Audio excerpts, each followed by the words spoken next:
cadaaladda iyo wadajirka JSP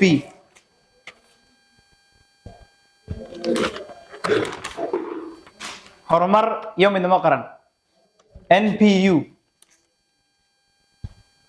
degmada Bardaale ee gobolka Baay oo kamid ahayd 13 degmo ee maanta dadweynuhu ay u dareereen doorashooyinka isla markaasina dadyo aad u fara badan ay ku codeeyeen ilaa iyo 8 goobood oo dadweynuhu ay ku codeynayaan isla markaasina guddiga doorashada ay ugu talagaleen inay dadweynuhu ku codeeyaan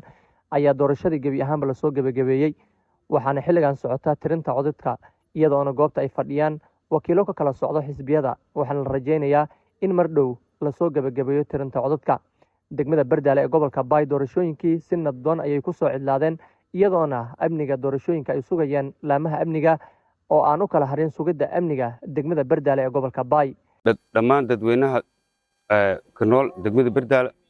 may mudanina sharaf ma mudan geedka doorashadiina sooti bilaawti ardayda tumila masaahir abti bilaawti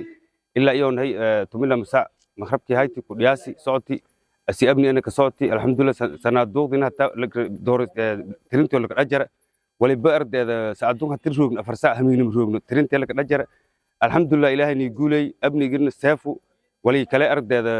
barnaamijyadas ee ardayda kulay sanduuqada natiijada guddiga doorashada ardayda go'aan ku deere يلا ورئيسه ونأبني ورئيسه الحمد لله أبني جن سافو والمنه الله سوق إلهي محله وأن إلهي نقولي ما الرئيس ما إنك باغنا بولشة صوماليات إنك جيك دور شهر يحرق عليك يديس دقمة بردالة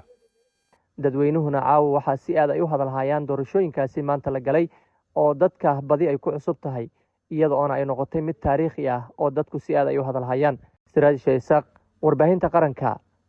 degmada Bardaale gobolka Baay